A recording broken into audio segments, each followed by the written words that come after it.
Welcome to the Girl Means Business podcast. I'm your host, Kendra Swalls, a former teacher turned entrepreneur, here to help you navigate the messiness of mom life and biz life. Each week, my guest and I will share our experiences, insights, and tips to help you move your business from survival mode to success mode. So grab your favorite drink and let's dive in, because this girl means business. Hey there, and welcome to episode 169 of the Girl Means Business podcast. Today, we're talking all about client management systems, or CRMs, which really stands for client relationship management, but I like client management systems a little better. I feel like that explains a little bit more about what these programs offer. Now, today we're going to be talking with Charlotte Isaac. She is a business operations consultant who gave up her role as a corporate operations manager inside of a creative agency so that she could serve small business owners who love their people just as much as she does hers. Through her signature program, Ease Seeker Society, and her DIY Dubsado shop, Charlotte helps overwhelmed and overworked entrepreneurs build customized solutions so they can serve their clients better, automate busy work, and feel confident in their business. And I think that kind of sums up the purpose of a CRM. It's to help you build automations, feel confident, serve your clients, and run your business with ease. I've said this here many, many times on the podcast, and if you've been to my Instagram page or checked out my website, you know that I live for my HoneyBook account. HoneyBook is the CRM that I personally choose to work through, and it's one that I've used since the beginning of my photography business. Okay, maybe not the beginning, but really early on in my photography business, and I've been able to carry it over into the Girl Means Business coaching brand. Now, there's a ton of things that I like about using a CRM, and especially that I love about using HoneyBook. And I'm not here to sell you on one or the other. You'll hear in my conversation with Charlotte that we talk about Dubsado, we talk about HoneyBook. There's so many other ones out there that are available as well.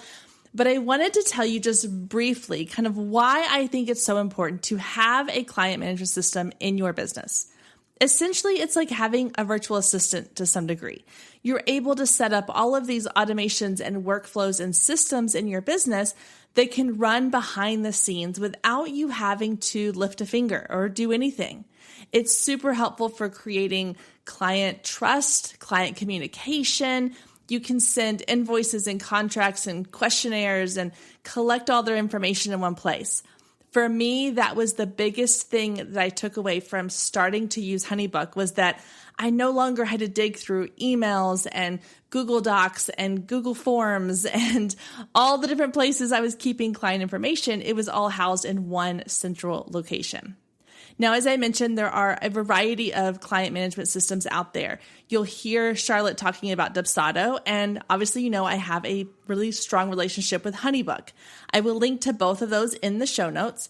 However, if you're interested in trying out HoneyBook, I do have some resources over on the Girl Means Business website.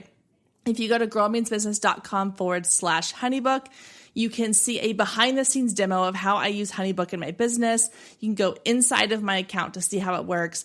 And I have an exclusive offer for those of you who listen to the Girl Means Business podcast, where you can get half off your first year with HoneyBook. So make sure you head to the show notes to check that out. All right, guys, I can't wait for you to dive into this conversation with Charlotte. So let's get started. Hey guys, welcome Charlotte Isaac to the Girl Means Business podcast. Welcome, Charlotte. First of all, thank you so much for getting up super early, your time, to chat with us today. It means so much to us. So welcome to the show, and we're so happy to have you here. Thanks so much, Kendra. Worth waking up and drinking a lot of coffee for. Well, good. I'm excited to get into our conversation today. So let's start with introduce yourself to my audience. Let everybody know kind of who you are and what you do. And you know, where you are, so they know like why you're up so early. So my name is Charlotte Isaac. I am based in Sydney, Australia. So complete opposite side of the world. I'm a day ahead of Kendra. Time zone math. Like, let's not get into that one. It's very confusing. So I help small business owners, mostly creatives, streamline their processes and automate it using a CRM called Dubsado. And the end goal of that really is so that they can take on more clients and, you know, with less fuss and spend more time doing the things they love in their business. I love that. So explain to everybody that may be new to the world of CRMs, what exactly a CRM is and what it does. It's so confusing, isn't it? When you first hear it and people are like dropping the name and you're like, what on earth are they talking about? So if that's you, totally okay. Everyone does it. So CRM stands for client or customer relationship management. So a CRM tool is basically something that helps you look after your clients. So the most common ones that you'll probably hear people talk about are Dubsado and Honeybook. And really, they have a bunch of features inside of them. Like you can build a contact form for your website. You can have schedulers in there. They can do all of your proposals and contracts and invoices and all of the kind of things that we need to do with our clients to look after them. And the really cool thing about them is that they can often automate a lot of that process for you. So that's why I get excited about it. Yes. Okay. So you specialize in Dubsado. I know we mentioned this prior to recording. So I use Honeybook. I've used it for a while now. Before that, I used one called 17 Hats. I don't know if you're familiar with that one. I assume it's still around because I haven't really looked into it, but we were saying that, like you said, they kind of all do similar things. So what should someone look for when they are choosing a CRM platform? Yeah. So 17 Hats firstly definitely does exist. It hasn't kind of gone anywhere. I think it's kind of fallen back compared to Dubsado and Honeybook too, though. So they're the two that if you are looking for a CRM, I would play around with those ones first. They both have really great features. The difference really is that Honeybook is a little bit simpler to set up from the get-go. So if you sign up for Honeybook, kind of works out of the box, which a lot of people really, really love. You can still customize everything and make it your own, but you're not going to have to spend hours upon hours making it work. Dubsado definitely takes a little bit more to get set up because there's a lot more you can customize. And the benefit of using Dubsado is that we can go a little bit further with some of the automation. So it really depends what's important to you, whether you need something that'll work right away or whether you want something that you can infuse a ton of automation into. I love it. Well, and I've said this on this podcast multiple times, and I've told people that I talked to, I was like, when I went from like keeping track of my clients in literal file folders with like printed off contracts and copies of checks that people would send me. And I mean, it was a mess. When I went from that to 17 Hats and then ultimately Honeybook, it was huge for my business because, and I tell this story sometimes too, like when I was first starting out in photography, I had a client, we would email back and forth all the time about like, okay, this location, this time, that time, we'll meet at this spot, whatever. And so when it came time for the session, I would have to go back through that entire like chain of emails to figure out, okay, what did we finally decide to do? And there was one particular session where we had kind of talked about a couple different locations. And in one of the emails I saw where we had said, okay, let's meet at this time at this location. I went to that location. They had gone to a different location. So I'm like texting, I'm like, hey, I'm in the parking lot. And they're like, yeah, me too. We don't see you, finally realized what happened. And that was kind of the moment where I was like, I need something way more organized than just my Gmail inbox of trying to keep track of these messages back and forth and sending like, hey, here's this PDF, sign it, I'll send it back to me and I'll print it off and put it in a file. Like that's so outdated. And that like, it's a game changer when you have everything in one place. It's amazing.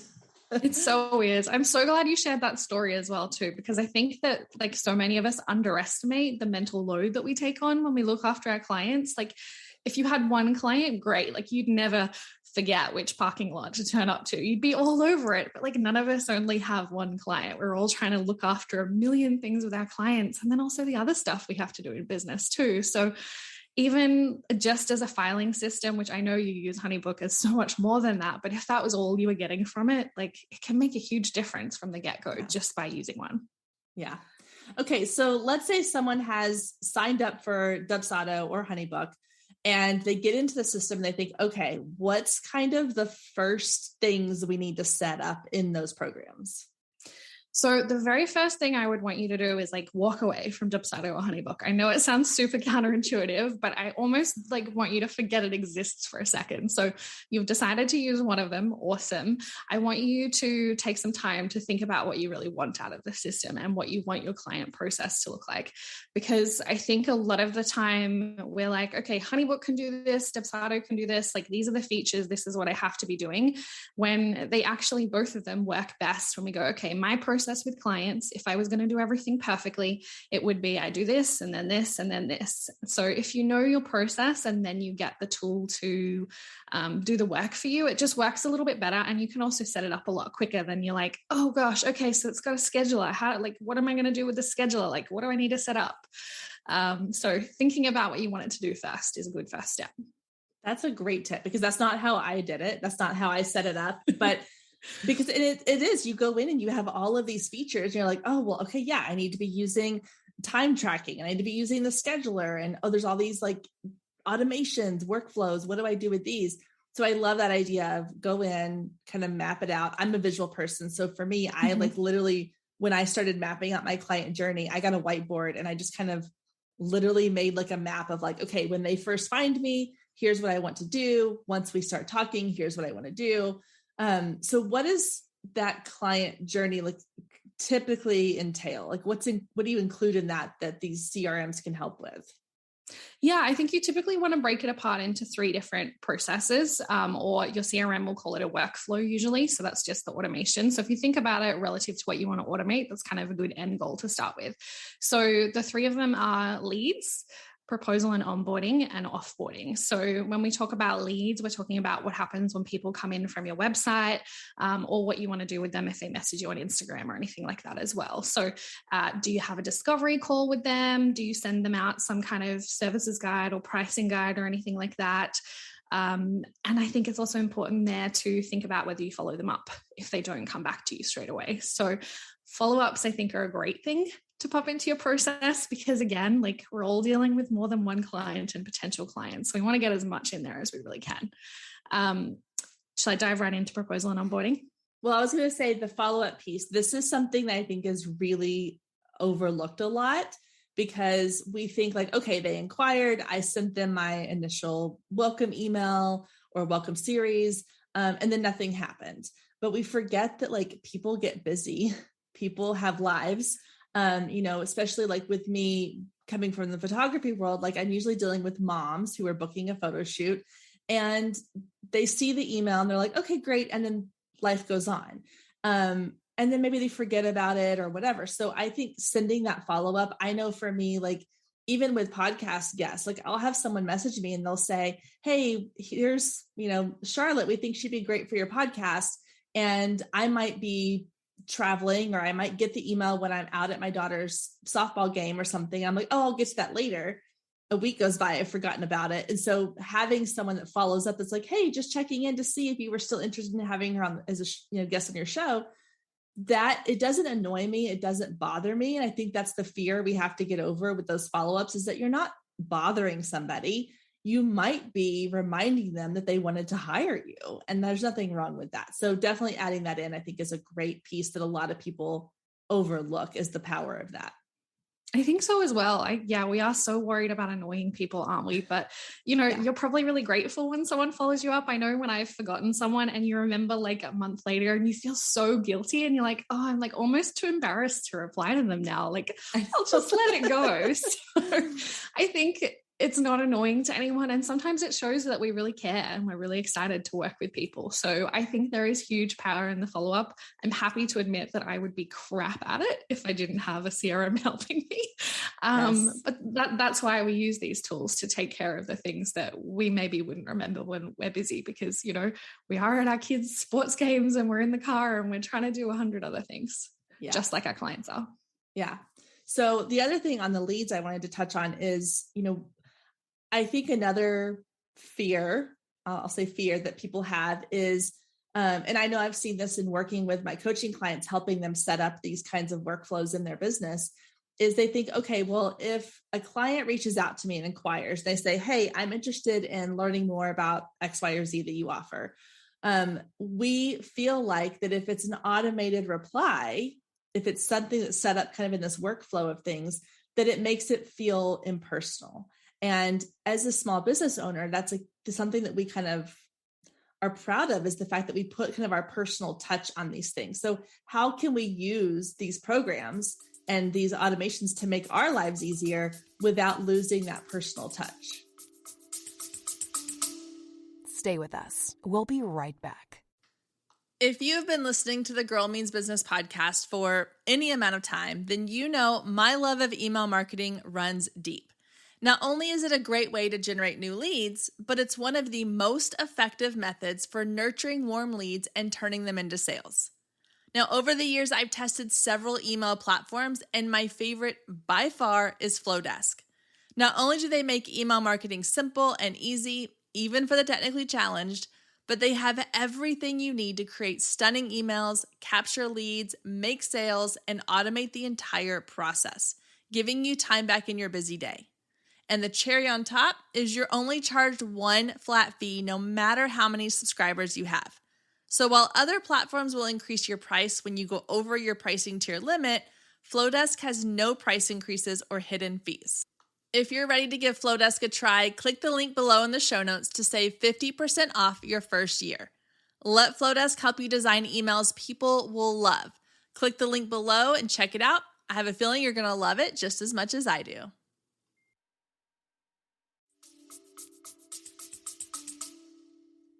Yeah, it's such a good thing to think about. I know you recently did an episode on this as well, didn't you? Infusing personality into your business. So I think all of those same principles apply. And when we think about automation, like put as much of your personality into this email as you can. Make it sound like you, I'm not very good at writing. I do not like it. So when I write these emails, I'm so awkward. But I try and think of a client that I really love or I have a great rapport with, and think of that person when you're writing your emails. The other thing to remember is that they're probably going to love it. So they might be sending you an inquiry when you're watching Netflix on the couch, or you're away for the weekend, or like you're doing anything else. And the nice thing about them getting an automated response is they get it as soon as they're thinking about it. So they're probably more likely to take action on that. And if they've inquired for a couple of other people, like I know in the photography industry, if we're talking about like weddings or something, people often will inquire with a couple of photographers. And I hear from people so many times, like, I've inquired with this person, it's been 2 weeks, I still haven't heard back from them. And it's not a good feeling. So, it is a tiny trade-off that they're getting an automated response, but I think the benefit far, far outweighs the risk there. And you can be really clever about how you infuse your personality in. Yeah, I agree. I've said before, like, I cannot stand when I reach out to somebody. I did this a couple of years ago, looking for a photographer. We were traveling and looking for a photographer, and I reached out to several, and like, I think out of like the 3 or 4 I contacted, 2 never even sent me an email back. And that just amazed me. I think that's why it's so important sometimes to look at our own client experiences. Like, how are we treated when we inquire with somebody about a service? Because that quick automated, like you said, I think we're so worried about what people are going to think that we don't do these things. And then it becomes a hindrance because we get an inquiry on a Friday night. We don't respond to them till Monday morning or Monday afternoon. Well, somebody else has already probably contacted them. So I definitely think that using the automation piece is not going to look bad on your business. It's actually going to help your business. You just have to mentally get over the idea that it's an automated email, but that's okay. It doesn't have to feel like a robot sent it. And I think a lot of clients are kind of impressed by it as well too. Like so many of my clients and students tell me after they've implemented Dubsado that their clients are like, wow, like look at this cool whiz-bang system. Like they almost assume that we would have crappy systems as a small business owner. But when we approach it and they're like, wow, like this is professional. It's a really great way of like justifying your prices, and a great client experience only makes everyone feel better. So yes, it's benefiting us that you might get that inquiry on the Friday night and you don't want to go into your emails on the weekend. So happy days, your system's taking care of it for you, but it really does benefit the client too. And I think we need to remember that. Yeah, that's awesome. Okay, so going into the next part, the proposals part. So let's dive into that. Yeah. So something you can do with both Dubsado and Honeybook that I love is that you can tie together your proposal, contract, and invoice. And this one's huge because I know a lot of people are kind of used to sending their clients 3 different emails, or you kind of said before you sent through a contract. And I don't know whether you've ever done this, Kendra, but it's so easy to send something through and like forget to follow up with your client whether they've actually done it. Yes. And I think, yes, we've all done that one, guilty as well. But I think the last couple of years, especially, have taught us like the importance of getting all of your paperwork sorted and your ducks in a row with your clients. So really streamlining that process and making it easy for our clients to say yes once, make the decision once, rather than, yes, they say yes to your prices and then they read your contract and they're like, oh, this is a little bit scary. I have to sign a contract. And then they have to decide to hand over you the money again. I think the tighter we can make that process, the better.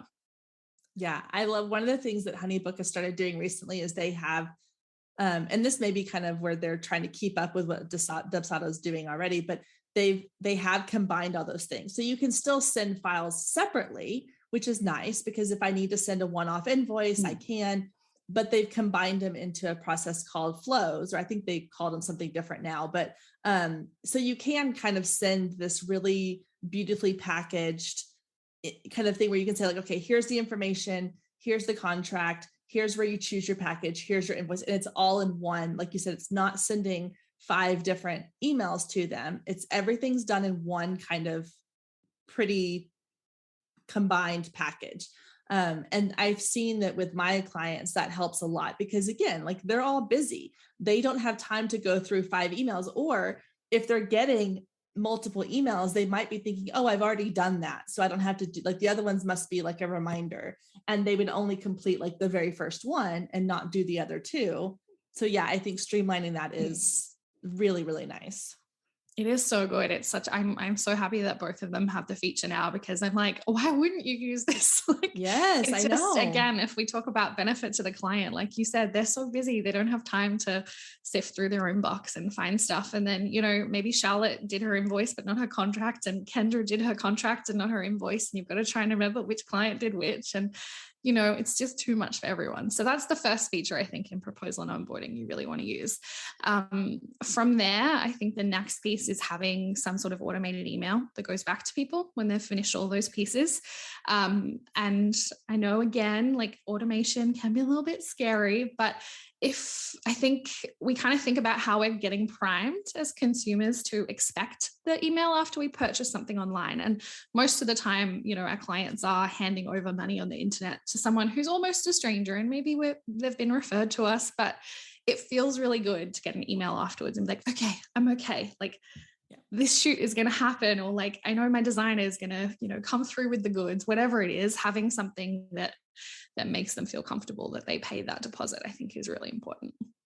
Yeah, I was using this example the other day of we were getting ready to go on a little vacation. And so we had booked an Airbnb house, and we booked it 3 or probably 4 months in advance of our trip. And when I booked it, I got like a little notification. I was like, okay, everything's booked. We'll send you more information. And as the trip got closer, I was like, I haven't heard anything from the owners. Like, I think the first email I got from them was 3 days before we were supposed to check into the house. And I'm a pretty laid back person. Like, I'm not a super planner. My husband's the super planner, but we were going with a group of people who are planners, and they were asking me all these questions. I was like, I don't have answers because they haven't reached out to me. And so and I tell like my clients all the time, like, I would rather you overly communicate with your clients than have them give any reason for them to have questions or need to reach out to you to ask for things. Because like in that time of the time that they book with you versus the time that they actually do a session or your work is completed, those little check-ins, those automated like little reminders or information emails can be so powerful to helping them feel like, okay, everything is still good. I don't know whether you felt this with your Airbnb, but like it almost makes you worry that something else is wrong. If you haven't heard back with something you expect, your brain's like, oh, did I book the right place? Is this place even going to be nice? Is it going to be like the photos? It's the same thing. Did they book it with somebody else and forget about us? Like, Exactly. Yeah, they're going to turn up. It just makes us more anxious. So I agree. I don't think you can over communicate with our clients, really. I think that the more we can do to make them feel confident and comfortable and like they made a really good decision, the better. Stay with us. We'll be right back.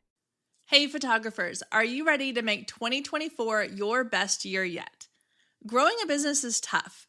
You're following all the successful photographers and experts, soaking up their best advice and downloading all their free guides, trying to replicate their success only to come up lacking, blaming yourself when their methods don't work for you. But the truth is, it isn't you. Free content and one-size-fits-all courses can only get you so far. What you need is personalized help and guidance, but that can get expensive. Well, not anymore. I've created the perfect solution to get you personalized results for less than $2 a day. Introducing the Focus Photographer Lab, a one-of-a-kind coaching membership that gets you one-on-one results for a fraction of the cost of traditional coaching.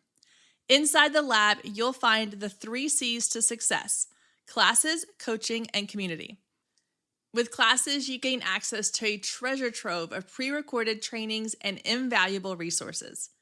With coaching, you get monthly live trainings and Q&A sessions, along with my favorite part, the weekly one-on-one office hours, where we get to address your unique questions and challenges. And then there's the community, where you get to connect with an amazing group of talented female photographers who share your passion, supporting each other and inspiring each other to greatness. The best part is it doesn't come with an expensive one-on-one coaching price tag. You get all of that for just $47 a month. You can even try it for free for 14 days to make sure it's a good fit for you. And there is no contract and no obligation. You can cancel at any time. So what are you waiting for? Head down to the show notes and click the link to learn more and get signed up today. And let's make 2024 our best year yet. Yeah, I agree. And having that piece automated, because again, going back to my time before having a CRM, when I was like, I was setting reminders on my phone. I was like on my calendar. I was like, okay, on this day, I need to send an email to Charlotte reminding her that her session is coming up a week from now. And it was just exhausting. Like I couldn't keep up with it. And I found that I was forgetting to send messages. I was forgetting to put out information. And so, creating that automated workflow so that you don't have to think about it. But to your client, it feels like you're spending time to create these emails and send them out to them and keep them in the loop. And little things like that can make such a big difference in the client experience. They really can. And I think we underestimate how much that experience means to our business as well too. I did some maths a few months ago, and in all time in my business, 59% of my clients have come from referrals, which if I put a dollar sign on it, like that blows my mind how much my clients have helped grow my business. So I think having a really strong experience, sometimes it seems like a task that we want to put off, but making your clients feel good can only do good things for your business. And like, you don't have to deal with those reminders anymore. I was feeling tired hearing you talk about that. Yeah, it was exhausting. I don't even know. And I was still teaching full time at the time. And I don't know how, like, I had a paper planner and I would just like write in like who I need to email and when. It was, it makes me like, gives me anxiety just thinking about what I used to do prior to having all of this in place. So it's, if you aren't convinced yet listening to this episode, I don't know what else will convince you. But the other thing I was going to say about the client experience thing and the referrals you mentioned, which that's an incredible number of referrals that you have, that's awesome, is that I think as a client on the user end, it can be easy to think, okay, well, I've paid her my money. So now like, I'm not important to her because she's so busy getting more and more clients. And you want to make sure that, at least I feel like I want to make sure each of my clients feels like they are my only client. Like I want them to feel like that nobody else matters. They have booked with me and I'm giving them all of my time and attention, but I don't actually have to give them all of my time and attention. I love that. Sometimes I use that example when we're talking about automation. Like that is the best way to think about what you want to automate to. Like if you only had one client and you loved on them so hard, like what would you do? When would you email them? What would you say to them? If you think about that, like that is the perfect place to start because it's exactly how we want to make them feel. Yes. Okay, so we can move on to the third one, which you said was offboarding. And this is something that it took me a while to put into my automations, because for the longest time I was like, okay, well, I did the pre stuff. I did the like leading up to their session kind of stuff. And then I was like, well, afterwards, like, I don't know, I send them their products and we're good to go. And it wasn't until like maybe 3 or 4 years ago that I started doing kind of an offboarding process. And it's been so helpful. Like you mentioned, the referral thing, that's where I get a lot of my reviews on Google, and people send me their testimonials. Plus they get, they are encouraged to tell their friends and family about it. And so it's an overlooked piece, kind of like we talked about the, follow-up piece with your people who don't respond. This is something I think a lot of people kind of are like, oh, it's fine. We're done with that client, but it can have a really huge impact. So go ahead and tell us kind of what the processes are you put in place there. Yeah, I also think this is the one that's the most overlooked, and it's the one that can help you most with referrals. And like you said before, we want to make our clients feel like we really care about them, even if they paid us money like a long time ago. So the kind of pieces that we'd be looking to put in here is some kind of really nice handover email or like wrap up email. So it might be you delivering whatever you need to deliver to them and saying thank you and kind of closing out the relationship really nicely. Going back and asking them for a testimonial, I think is so, so important. And just like the follow-ups, like how often would you forget that, Kendra, if it wasn't built into your CRM? All the time. Yeah. Yeah. For sure. So it might feel awkward again. Like it's one of those things we have to do as business owners, but take some time to write yourself a really good templated email. Ask for a Google review or fill out a feedback form. Did you say you do Google reviews, Kendra? Yes, I do. Yeah. I love Google reviews. They're so good for SEO as well too. So if you're listening to us talking, Google review is the way to go. Definitely that's important. You can put in referral asks if you'd like to. And if that feels good to you, but a lot of the time, just by having a great experience, they're going to want to refer you anyway. And I think the last piece of the puzzle is going back and checking in with them long term. So it might be, just saying, hello, I was thinking about you. Like you don't have to make this fancy. It might be a year later saying, hey, it's been a year since I shoot. Are you interested in doing another one? I wanted to see how you're going. Having some touch points long term where you see how they go. And again, it's not going to take you any more time if it's all in your CRM and it's all automated, but it's going to make them feel like you really cared about them and you really enjoyed working with them, which you probably did. You've just kind of moved on to the next thing. Yeah. No, I love it. So I do like a little thank you email. Like remind, especially with my photo shoots, I kind of send them at like this, like the day after. I'm like, thank you so much. Really enjoyed working with you. You can expect your products and blah, blah, blah. I give kind of a what's next. And then I actually send 2 emails over time asking for reviews, because again, a lot of people like they'll get the email. I include like a direct link to leave me a Google review, but then they're busy. They might've forgot. So I send another one later on. But then I also will, depending on the type of session, I have like a follow-up questionnaire that I have them fill out for me. But what I did, the referral part. So then I have my final kind of offboarding email that I send them has like a little, I guess you would call it like a coupon code sort of. And I'm like, hey, if you refer your clients, they get X amount off their session. And for every client that books a session with me, I send them an Amazon gift card. As a thank you, because their session's done. They don't necessarily need like more from me. They just want, like, everybody loves Amazon. So let's do that. But one of the things that I have found that has been really helpful along with like the review thing is like, and I did this with my wedding clients a lot. Like you mentioned right after you're done working with them, like send all this. But with my brides, I would set it up to where on their first anniversary, they would get an email from me. And it would just say like, happy anniversary. I would like tell them, how much I enjoyed working with them. And then I would say like, hey, if you want to do like a 1-year anniversary photo shoot, or maybe like, let's get pictures of y'all, if you've adopted any pets or brought anything else into your family. And I would get a ton of second sessions with these brides who probably wouldn't have thought to hire me again, because they're like, oh, that was my wedding photographer. Like, she's not going to do our family session. But if I'm reaching out to them again, it feels like, oh my gosh, she remembered our anniversary.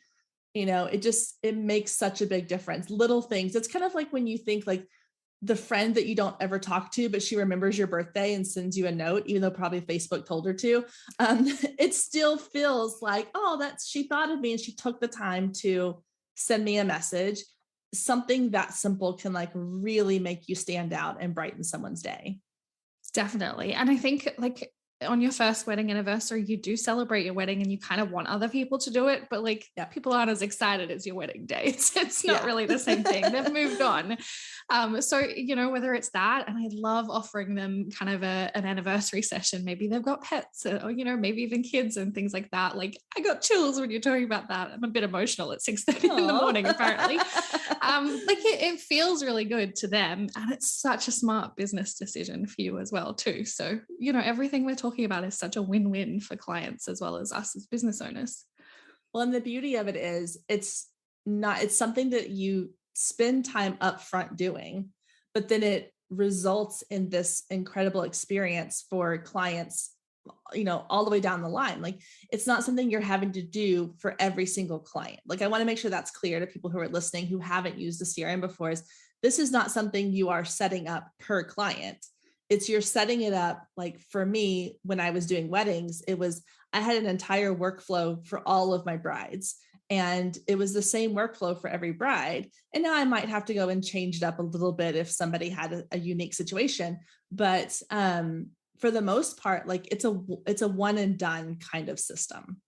Yeah, definitely. The power is in the set and forget almost with these kind of things. Like, and you might have a different version of the workflow if you do weddings and then you also do families or something else as well. There might be, some different variations, and that's great. But both of them, you just set it up once and let it go. And like you said, you can always tweak them when there's unique cases or, the timing's a little bit different than normal or something like that. But, definitely we're not doing this stuff every time. Otherwise, you and I would not be here talking. We'd be off looking after our clients.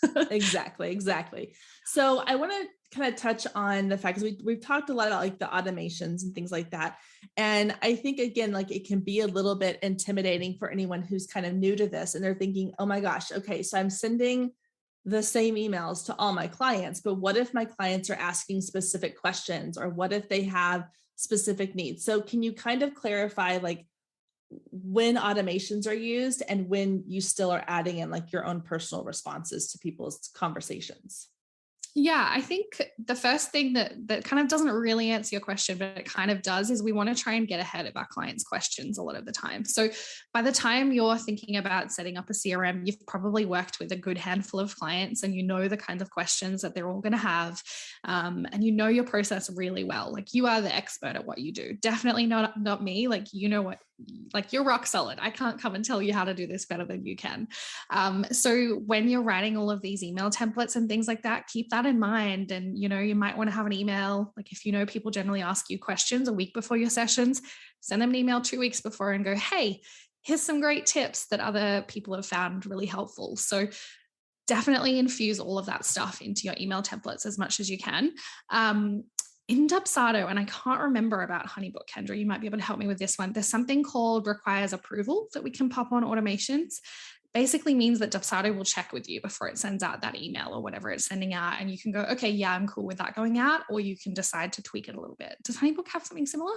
Yes. So they have it. I can't remember exactly what it's called, but it's like notify before sending or something like that. Yeah.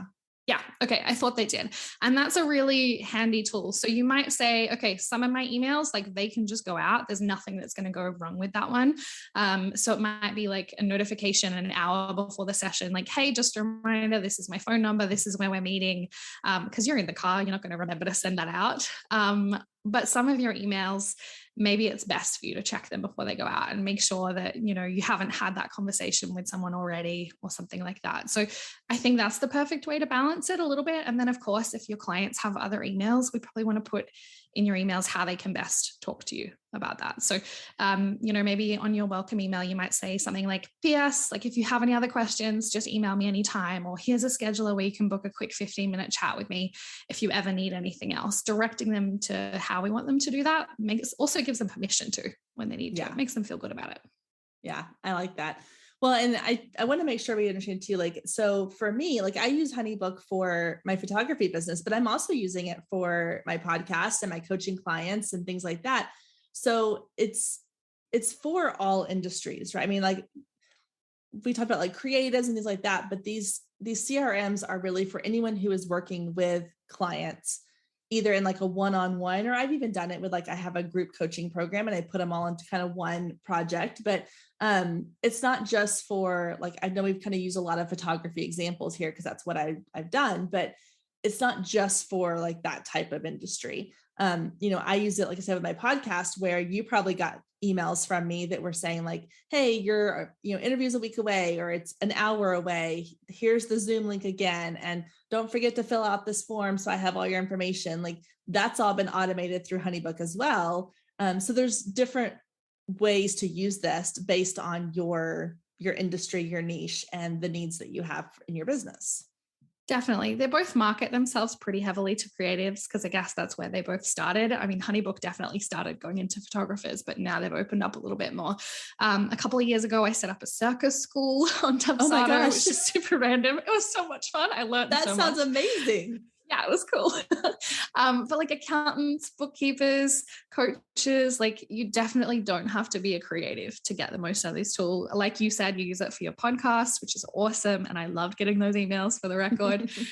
People even use it to onboard new contractors and staff members, like getting, employee contracts signed or non-disclosure agreements signed, like anything really that you're looking after. Definitely one-on-one clients, but there's a few other ways you can hack it as well. If you're already using the tool, maybe think about how else it can help. Yeah. Okay. So before we kind of wrap up, I have one last question. So for anyone listening who's thinking like, this sounds amazing, I'm going to look into Dubsado or HoneyBook or any other platform they're looking into. But they are a little bit like, I don't even really know where to begin. I know you mentioned like the map out your client experience, but if they already kind of have that in place and they're doing it manually, what's the best way to kind of transition? Because it does take time to set all this up, because you have to be able to go in and set up, write out the emails, set up the workflows, figure out like the pacing and the timing of things. You want to kind of test them out too, to make sure everything's working properly. So that can take time. So how do you transition from, okay, I'm doing this all manually myself, to, okay, now I'm switching it over to this CRM? How do you make that transition without it feeling like you're losing something in the transition? Yeah, I think it all comes down to your templates. So having really, really great email templates, and you probably have templates already without knowing, like dig through your sent box. And that's a good way of making sure your emails actually sound like you're talking to a real person. Be like, okay, I emailed Kendra about this a couple of weeks ago. I'm going to go pull this out of my sent box. And instead of saying, hi, Kendra, I'm going to change it to hi, first name tag. So create the templates that feel really good. So there's of course more steps in between, but kind of the broadest way of setting this up is planning out your workflows or your automations, creating really good templates that are going to make delivering that feel really good to you, even though it's automated, and then going away and building your automations. And you mentioned testing. I think testing is so important. It's going to give you a lot of confidence that these things work and that you haven't kind of messed it up. So pretend to be a client, go through your own process. Yeah, I have my own, like a separate, like my personal email. I have myself set up as a client in my HoneyBook system. So anytime I want to test a new workflow, or I want to test a new like feature or whatever, I always send it to myself as a client first. So I can see not only like if it works, but how does it look on the client end? Because that's the scary part, is you're sending off these templates and you're like, okay, it looks great on my end, but I want to make sure it looks good on their end. So definitely make sure you test it either to another email you have, or, it could be like a friend's email if you don't have a secondary email, whatever, but definitely have like a test client sort of project within your thing that you can send all that to. Absolutely. I use my dog's name for mine. Oh, I love that. Goes to my personal email, use my dog's name. It gives me a kick every time I test something out. So. That is so fun. I love that. I think everyone should put their pet's name in as their test project. Definitely. New rule. Yeah. New rule. I love it. Love it. Okay. So I know you have a course that you are running. So tell us a little bit about that, and then tell people how they can get in touch with you if they have more questions or they want to learn more about what you offer. Yeah, so there's two ways I work with business owners. The first way is through eSeeker Society, which is a 6-week guided program that walks you through a lot of the things that we've spoken about today. A good way of seeing whether that might be a good fit is the free mini course that you mentioned. It's called 7 Steps to Automation, and it's a really, really great starting point to help you figure out the kinds of things you should automate and help you get started so you can start spending more time doing what you love. The other way I can help is with my DIY shop, which is a grab as you need kind of resource center. So there's workflow or automation templates on there, proposal trainings, Zapier templates, which is another kind of automation we didn't get into today. But all those things are available on my website. So you can grab whatever you need and start implementing straight away. Perfect. And so if people want to follow you, what platform is easiest to follow you on? I like Instagram. So at Charlotte Isaac HQ is my handle. Is that what they're called? Wow, I feel so old. I know, right? Well, the other day I made a reference to the MySpace top 8. I don't know if you were ever on MySpace. Ooh, yeah. But I made a reference about like the new Instagram feeds. And I was like, well, your favorites is kind of like the MySpace top 8. And I was like, man, I really just dated myself, didn't I? No, I feel that way when I talk to people about TikTok. I'm like, yeah, I'm scrolling dog videos and people are like, use TikTok for your business. I'm like, oh no, like I can't. Yeah. Instagram's my happy place. I'm going to stick with Instagram, even if that means that like someday I'm just an old dinosaur. It's fine. That's cool. We're like the people stuck on Facebook. We'll be stuck on Instagram. There you go. I'm okay with it. Well, Charlotte, thank you so much for, again, getting up early, for chatting with us, for sharing all these incredible tips. And I really appreciate it. And we'll have to have you back on because you mentioned the Zapier, like integrate, like automation stuff. I would love to learn more about that because I haven't really I've dipped my toe in that water a little bit, but I'm not fully there yet. So I'll have to have you back on to kind of teach me your ways so that I can start implementing some of those as well. I'd love to. Thank you so much for having me. This has been fun. Wonderful. Well, we'll talk to you soon. Have a great day. You too. Thank you so much for joining us today. I hope you enjoyed the conversation as much as I did. And as always, you can find any links or resources mentioned in today's show down in the show notes. And if we're not friends outside the podcast yet, then what are you waiting for? Come find me on Instagram at Girl Means Business and send me a DM letting me know what you thought of today's episode or any of the past episodes you've listened to. You can also take a screenshot of today's episode and post it to your stories, tagging at Girl Means Business, and I'll give you a shout out on my page. I love connecting with you and hearing all about your business and can't wait to get to know you more. I hope you have a wonderful week and I will meet you back here next week, same time, same place.